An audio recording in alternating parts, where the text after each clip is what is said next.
2011's Battle Los Angeles really had to step it up if it wanted to stand out. Director Jonathan Liebesman, lead actor Aaron Eckhart, and a strong supporting cast aimed to take the alien invasion battle to a whole other level of realism.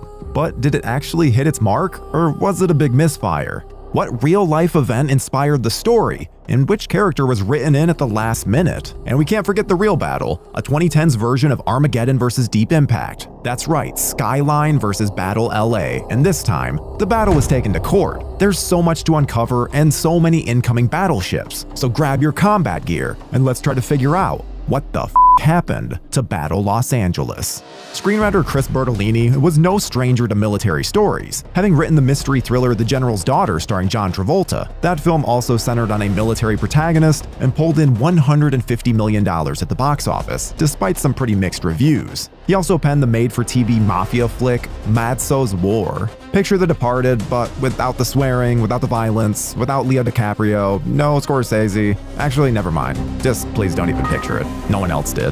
Director Jonathan Liebesman first made a name for himself scaring audiences with the very first shadowy horror movie, Darkness Falls, a film that made a villain out of the Tooth Fairy. Make sure to check out our video on it. He followed that up with Texas Chainsaw Massacre at the Beginning, a prequel that no one really asked for, but plenty of people still watched. After bringing both the Tooth Fairy and Leatherface to the big screen, Liebesman wanted to try a different flavor of horror, something more like 28 Days Later, but, you know, with aliens instead of people infecting other people with a virus that makes you want to infect other people? God, why can't we just call them zombies? Believe it or not, the story of Battle Los Angeles wasn't entirely fiction. It was inspired by a real-life event known as the Battle of Los Angeles. On the night of February 25, 1942, around 2 a.m., military radar picked up an unidentified aircraft about 120 miles off the Los Angeles coast, followed by reports of a Japanese plane crashing in Hollywood. Soon after, the military unleashed round after round of anti-aircraft fire into the sky. And then, crickets. When daylight came, no wreckage was found, and the incident was eventually declared a false alarm. But before that declaration was made, allegedly embarrassed by the false alarm, authorities reportedly arrested around 20 Japanese Americans, accusing them of giving signals to the enemy aircraft. Historians now believe that the panic was triggered by war nerves because of the bombing of Pearl Harbor that happened about 3 months prior, and the Japanese submarine attack of the Santa Barbara area, which happened only a day earlier. After all that chaos, the mystery radar echo turned out to be a lost weather balloon. As you might have expected, there's a lot more to the story. But before we realize we've learned absolutely nothing from history, let's jump back into the alien invasion universe. After reading Bertolini's script, Liebesman studied movies like Black Hawk Down and Saving Private Ryan, hoping to capture the same feeling of watching a battle firsthand. To push that vibe even further, the actors themselves would have to do some pretty heavy lifting. Marines from Camp Pendleton, located in Southern California, helped transform the actors into Marines, or at least a great simulation. Even though they didn't complete the full training required of an actual Marine, the boot camp for Battle LA was no joke. The cast was up at 5:30 a.m. every day to train with senior military advisor Sergeant Major Jim Dever, who made sure the guys got 3 weeks of invaluable lessons. They went through intense workouts and learned essential Marine protocols. They even trained with Marine standard weapons like the M4 carbine and M16 rifle, though no live ammo was involved, cause, you know, safety first. And despite using blanks, the actors were advised not to go full Rambo between takes and refrain from shooting their weapons until the cameras rolled. Aw, no fun.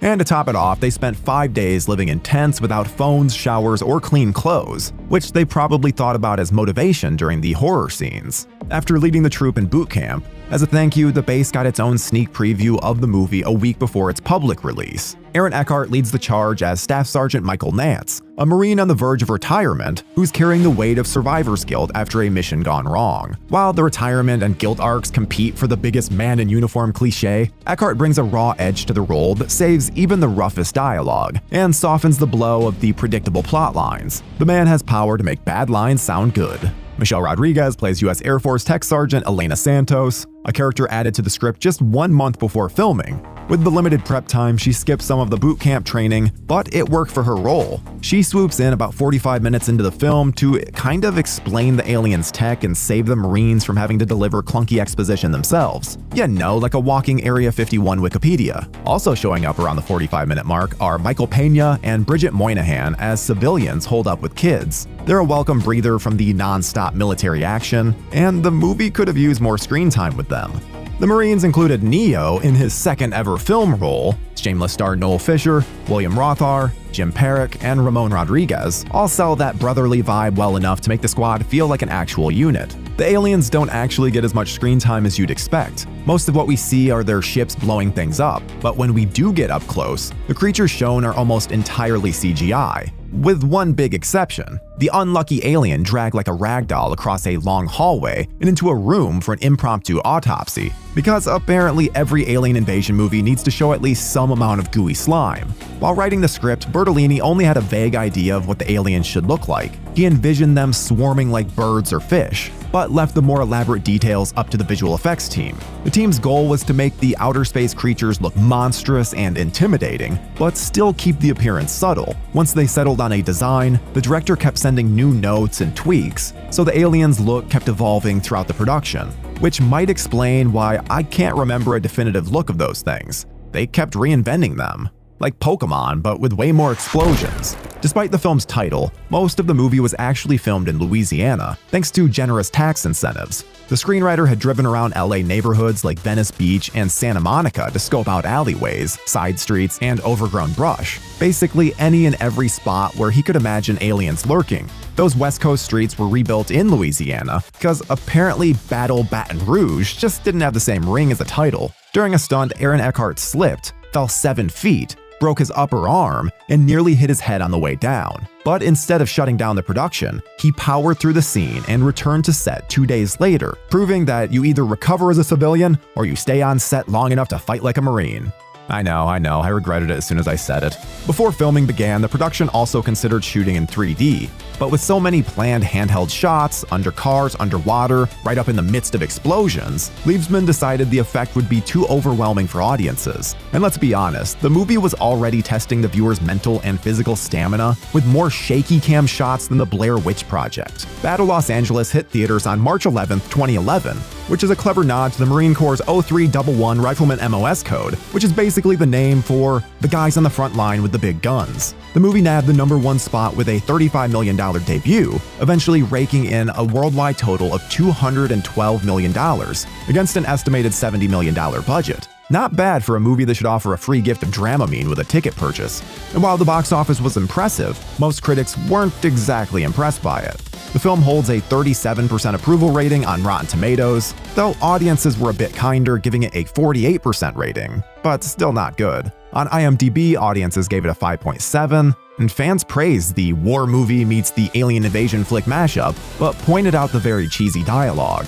Critics mostly agreed that it was the kind of movie only hardcore action junkies would like, and criticized its predictability. Legendary critic Roger Ebert was not a fan, to put it mildly. He gave Battle Los Angeles a brutal half-star out of 4, calling it an insult to the words science, fiction, and the hyphen in between science fiction. His main criticism was the poorly constructed look of the aliens, which he said looked like stick figures, and he trashed the dialogue. He even went so far as to say that if you saw this on a date with someone who enjoyed it, you might want to reconsider the relationship. And off-screen, yet another kind of battle was brewing. Sony filed a legal complaint against Skyline directors Greg and Colin Strauss, also known as the brothers Strauss, after learning that they were making their own alien invasion movie while working on the special effects for Battle LA. The Strauss brothers had access to the script, storyboards, and animatics, which caused Sony to think that they had used the film's ideas and stolen Battle's hype. But after Skyline premiered in theaters, Sony dropped the complaint upon deciding that there was no evidence of any stolen ideas. If 90s disaster duels Volcano vs. Dante's Peak and Armageddon vs. Deep Impact taught us anything, it's that similar premises are gonna happen. But it's okay because people like different flavors of apocalyptic doom. Battle Los Angeles has the honor of being one of the first movies released in 4K, and while most critics weren't thrilled with the film itself, the upgrade was praised for its crystal clear visuals and booming sound design, which was commended for making you feel like you were dropped right in the middle of a war zone. Aaron Eckhart called it the toughest shoot of his career, but also the most fun that he'd ever had on set. Eckhart also said that he'd love to see a sequel happen, one set in Paris, switching locations like an alien invasion edition of MTV's The Real World. Battle Los Angeles benefits from its rough-edge documentary-style approach, but at times the shaky cam and rapid zooms become more disorienting than thrilling, and it feels like maybe the cameraman was being attacked by aliens as well. The dialogue doesn't help, with a series of repeated lines and sudden jokes that break the tension and slow down the momentum. These issues wouldn't be as distracting as they weren't used so often. But on the bright side, the film shines most when it slows down and lets the characters breathe. And while not every performance is Oscar-worthy, no one drops the ball either. Aaron Eckhart is easily the standout performer, and you can tell this is a character and a project that he genuinely cares about, and it shows in every frame. If the rumored but not confirmed sequel ever happens, let's hope he returns. And that, my friends, is what the fuck happened to Battle Los Angeles.